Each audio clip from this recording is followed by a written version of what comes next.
Dans cette vidéo, nous allons voir comment créer un exercice de type liste déroulante et comment ensuite l'insérer dans une feuille d'exercice. Alors, dans notre interface enseignant, nous voyons que nous avons une feuille qui pour l'instant est en statut actif. Nous pouvons soit en créer une nouvelle, soit désactiver celle-ci, sachant qu'il est impossible d'insérer un exercice dans une feuille active.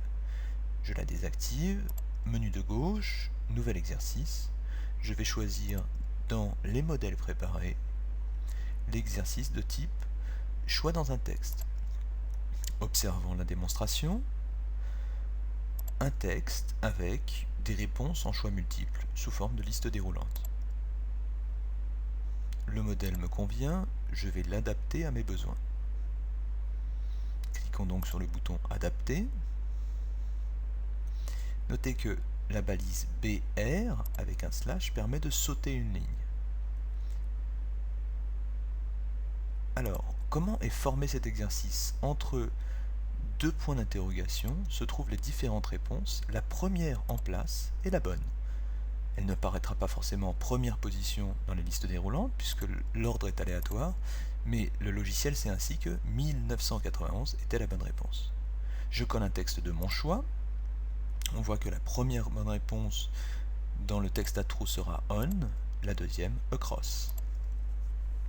Je vais maintenant compléter le titre, un peu d'anglais, et les différents champs qui sont disponibles. Lorsque je suis satisfait de mon travail, je clique sur envoyer le source, puis sur tester l'exercice. Notons déjà qu'on aurait pu sauter une ligne entre l'énoncé et le texte. Ensuite, on voit effectivement un choix aléatoire de différentes réponses. J'envoie la réponse. Alors, 4 questions, une mauvaise réponse, une note de 5,6 sur 10. Ça, ce sont dans les paramètres d'importation, on pourra jouer sur la sévérité. Rajoutons en cliquant sur le bouton Adapter une balise BR pour sauter une ligne et améliorer la présentation. Testons ce nouvel exercice. On voit que une ligne a été sautée, ce qui rend la présentation plus aérée et plus lisible.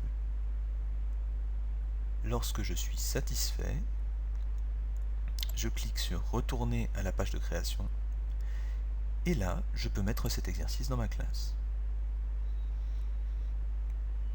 On me dit que c'est réussi, je vais consulter les exercices de ma classe. Je vois que j'ai désormais 2 exercices dans ma classe.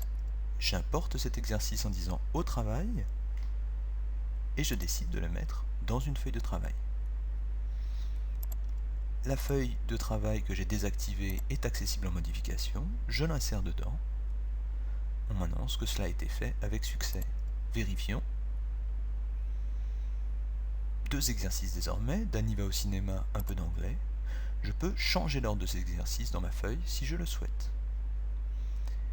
Lorsque j'ai abouti au résultat espéré, je peux cliquer sur Activer. Retour à la page d'accueil. Ma feuille est bien au statut active et je sais qu'elle comporte 2 exercices. Dans cette vidéo, nous avons vu comment créer un exercice de type liste déroulante et comment le mettre dans une feuille d'exercice.